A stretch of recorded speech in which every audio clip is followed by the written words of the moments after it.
दर्शकबिन नमस्कार। धर्मदर्शनमा यहाँलाई हार्दिक स्वागत गर्छु। म ज्योतिषी दुर्गा प्रसाद भण्डारी। आजको यस कार्यक्रममा हामी राहु र केतु ग्रहको राशि परिवर्तन सम्बन्धी विशेष जानकारी लिएर आएका छौँ। ज्योतिष शास्त्रमा राहुलाई र केतुलाई छाया ग्रहको रूपमा मानिन्छ र यसले 2077 साल भाद्र 25 गते काठमाडौँको स्थानीय समयअनुसार चाहिँ बिहान 6:38 राशि परिवर्तन गर्दैछ। 18 महिनाको लागि राहु वृष राशिमा र केतु वृश्चिक राशिमा प्रवेश गर्दैछ। राहुलाई शिर र केतुलाई पुच्छर मानिने हुनाले एकै समयमा यी दुई ग्रहहरूको एकसाथ गोचर परिवर्तन हुन्छ। हेर्नुहोस्, ज्योतिष शास्त्रमा छाया ग्रहको रूपमा परिचित राहु र केतुलाई पूर्व जन्मको कर्मबन्धन, सञ्चित कर्म तथा अचानक घटनाको रूपमा मानिन्छ। राहु र केतु जुन ग्रहसँग युक्ति गर्दछ त्यस्तै फल प्रदान गर्दछ। सामान्यतया राहु र केतुलाई नराम्रो फल दिने ग्रहको रूपमा चित्रण गरिन्छ, तर यो गलत हो। राहु र केतुको प्रभाव शुभ हुने व्यक्ति आँटी, बहादुर, निडर हुन्छ।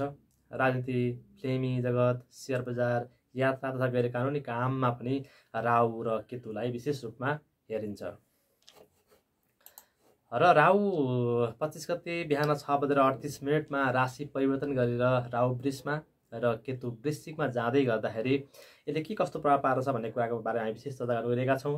र यो राहु र केतु भनेको छाया ग्रह हो र राहु र केतु छाया ग्रहले चाहिँ कुनै पनि एक इमान्दार राजनेता, वकिल र इमान्दार पेसाकर्मीलाई बेइमान बनाउन राहु र केतुलाई धेरै समय लाग्दैन। हेर्नुहोस्, मानिसको बुद्धि र विवेकलाई नेगेटिभ तरिकाले राहु र केतुले गाइड गर्दछ। कुनै पनि व्यक्तिलाई इन्टेलिजेन्ट बनाउन फेरि राहु र केतुको त्यत्तिकै भूमिका हुन्छ। कुनै पनि व्यक्ति बाठो छ, इन्टेलिजेन्ट छ भने चाहिँ त्यो व्यक्तिलाई त्यस्तो गराउनमा राहु र केतुको भूमिका त्यत्तिकै रहन्छ। राहुको आफ्नो पिण्ड स्वरूप नभएको र छाया ग्रह भएकोले राहुले शनि जस्तो फल प्रदान गर्दछ र केतुको पनि पिण्डी स्वरूप नभएको र छाया ग्रह भएको हुनाले मङ्गल जस्तो फल प्रदान गरिन्छ। र तपाईँको जन्मकुण्डलीमा शनि स्ट्रङ छ, राम्रो छ भने राहुले पनि राम्रै फल दिन्छ र केतु पनि अथवा मङ्गल पनि तपाईँको कुण्डलीमा स्ट्रङ छ, राम्रो अवस्थामा छ भने केतुले पनि त्यस्तै राम्रो फल दिन्छ। र आगामी 18 महिनाको लागि, आगामी 18 महिना 25 गते भाद्र 25 गते बिहान 6:38 आगामी 18 महिनाको लागि राहु वृष राशिमा र केतु चाहिँ वृश्चिक राशिमा जाँदैछ। मिथुनबाट वृषमा आएको छ भने धनुबाट वृश्चिकमा आएको छ। राहु र केतुको गति चाहिँ सधैँ उल्टो या बक्री हुने गर्दछ। त्यही भएको हुनाले राहु र केतु आगामी 18 महिनाको लागि राहु वृष राशिमा र केतु वृश्चिक राशिमा आउँदैछ। अब कुन राशिलाई कस्तो प्रभाव पर्दछ भन्ने विषयमा हामी चर्चा गरौँ। मेष राशि हुने व्यक्तिको लागि धन भावमा राहु र कष्ट भावमा केतु आगामी 18 महिना गोचर गर्नेछ। धन भाव, बाढी भाव र कुटुम्ब भावमा गोचर गर्ने हुनाले राहुले कुनै पनि कार्य योजना बनाउँदाखेरि अध्ययन तथा अनुसन्धान गरेर अगाडि बढ्नुपर्ने अवस्था रहन्छ। तपाईँको लागि शेयर बजार, खनिज पदार्थ, दैनिक उपभोग्य वस्तुको सामानको व्यापारमा वृद्धि भए पनि अन्य सामानको व्यापारमा मन्दी आउनेछ। धन सम्पत्ति फस्ने वा कसैलाई सापट्टि स्वरूप दिनुभयो भने फर्केर आउनु चान्स एकदमै कम हुन्छ। किन भन्नुहुन्छ भने धनस्थानको राहुले यति कुराहरू चाहिँ एकदमै नेगेटिभ गराउँदछ। त्यस्तै कुटुम्ब तथा आफन्तसँगको सम्बन्धमा पनि दरार आउनेछ। भौतिक सम्पत्ति, सवारी साधन, दुर्घटना नहोला भन्न पनि सकिन्न र अध्यापनमा बाधा अवरोधको सामना गर्नुपर्ने अवस्था रहन्छ। र राहु र केतुको गोचर चाहिँ मेष राशि हुने व्यक्तिहरूको लागि खासै राम्रो रहेको छैन र स्वास्थ्यमा समस्या आउने हुनाले पनि स्वास्थ्यको विशेष ख्याल गर्नुहोला तपाईँ मेष राशि हुनेका लागि। अब कुरा गर्छौँ वृष राशिको लागि। राहु र केतु आगामी 18 महिना वृष राशि हुने व्यक्तिको लागि कहाँ रहन्छ भनेर कुरा गर्दाखेरि राशि भावमा या लग्नमा राहु र यो व्यापार भावमा केतुको गोचर भइरहेको छ। वृष राशि हुनका लागि राहु केतुको गोचर शुभ रहनेछ। राशि भावमा गोचर गर्ने राहुले अचानक धन सम्पत्तिमा वृद्धि हुनेछ भने पुराना लगानीबाट मनाकै धन सम्पत्ति जोड्न सकिनेछ। राजनीति, कूटनीति तथा विदेशी लगानीबाट सञ्चालित संस्थामा पद प्राप्ति रहेको छ। काम वा अध्ययनकै सिलसिलामा लामो दूरीको यात्रा हुनेछ। गीत सङ्गीत, फिल्मी जगतमा राम्रो काम गर्न सकिनेछ।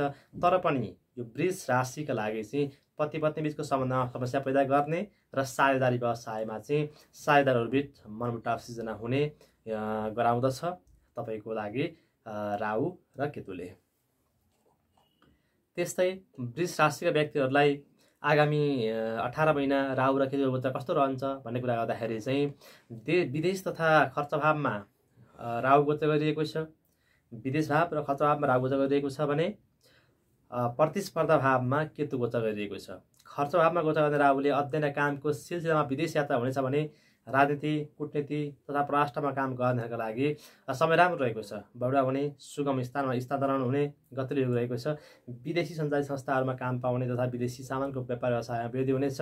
न्यायिक निर्णयहरू तपाईँ पक्षमा हुनेछन्, तर पनि स्वास्थ्यको ख्याल गर्नुहोला। खर्च बढ्ने र औषधि उपचार खर्च बढेर जाने रहन्छ तपाईँ मिथुन राशि हुनेहरूका लागि। त्यस्तै कर्कट राशिको चर्चा गरौँ। कर्कट राशिको लागि लाभ भावमा राहु र विद्या र सन्तान भावमा केतु गोचर गर्नेछ आगामी 18 महिना। लाभ भावमा राहु र केतु विद्या भावमा गोचर गर्नेछ। लाभ भावमा गोचर गर्ने राहुले सकारात्मक प्रभावले लाभ भावमा गोचर गर्ने राहुको सकारात्मक प्रभावले प्राकृतिक स्रोत साधनको प्रयोग, राज्यको धन सम्पत्ति प्रयोग गरेर मनक्य धन सम्पत्ति कमाउन सकिनेछ। निर्माण सामग्री, खनिज पदार्थ तथा दैनिक उपभोग्य सामानको व्यापार व्यवसाय जो गर्नुहुन्छ त्यस्ता व्यक्तिहरूको लागि एकदम राम्रो रहेको छ। अध्ययन, कूटनीति तथा कामको सिलसिलामा लामो दूरीको यात्राको सम्भावना पनि रहेको छ। तर पनि सन्तान भावमा गोचर गर्ने केतुले चाहिँ सन्तानसँग केही विषयमा मतभेद रहने तथा सन्तान प्राप्तिमा विलम्ब हुने योग पनि रहन्छ तपाईँ कर्कट राशि हुनेहरूका लागि। त्यस्तै सिंह राशि भएका व्यक्तिहरूलाई यो राहु र केतु गोचरले कस्तो प्रभाव पार्छ भन्दाखेरि कर्म तथा राज्यभावमा गोचर गर्ने राहु र सुख भावमा गोचर गर्ने केतुले नोकरीमा तथा जागिरमा हुने प्रतिस्पर्धामा तपाईँको नाम अग्रस्थानमा आउनेछ। व्यापार विस्तारकै सवालमा या अध्ययनकै सवालमा चाहिँ लामो दूरीको यात्रा पनि हुनेछ। राजनीति, कूटनीतिको क्षेत्रमा काम गर्नेहरूका लागि अथवा राजदूतहरूको लागि चाहिँ विदेशी लगानीबाट अन्तर्राष्ट्रिय संस्थामा काम गर्नेको लागि समय एकदमै उत्तम रहेको छ। तर पनि सुख भावमा गोचर गर्ने केतुले चाहिँ आमा बुवाको स्वास्थ्यमा समस्या आउने तथा घर जग्गा र सवारी साधनमा किचलो हुने सम्भावना एकदमै धेरै रहेको छ तपाईँ सिंह राशि हुनका लागि। त्यस्तै कन्या राशि हुनेका लागि चाहिँ राहु र केतुको गोचर कस्तो रहन्छ भन्नुहुन्छ भने कन्या राशि हुने व्यक्तिका लागि पराक्रम भावमा केतु र भाग्य भावमा राहुको गोचर हुनेछ। पराक्रम भावमा गोचर गर्ने राहुले भाग्य भावमा गोचर गर्ने राहुले चाहिँ उत्पादनमुखी उद्योगमा लगानी गरी मनकी धन आर्जन गर्न सकिनेछ भने साना लगानीबाट भने जस्तो आमदानी हुनेछ। टेक्निकल क्षेत्रमा कुनै पनि काम गर्दै हुनुहुन्छ, लेखन कला साहित्यको क्षेत्रमा हुनुहुन्छ भने यो राहुले एकदमै राम्रो चाहिने फल प्राप्त गर्दछ। त्यस्तै पराक्रम भावमा गोचर गर्ने केतुले चाहिँ लेखन कला साहित्यको पाटो, दाजुभाइसँग गर्ने व्यापार व्यवसाय फस्टाएर जानेछ। र राजनीतिमा लाग्ने व्यक्तिको लागि र राजदूत अथवा यस्तै क्षेत्रमा काम गर्दै हुनुहुन्छ भने समय उत्तम रहन्छ तपाईँ कन्या राशि हुनेहरूका लागि।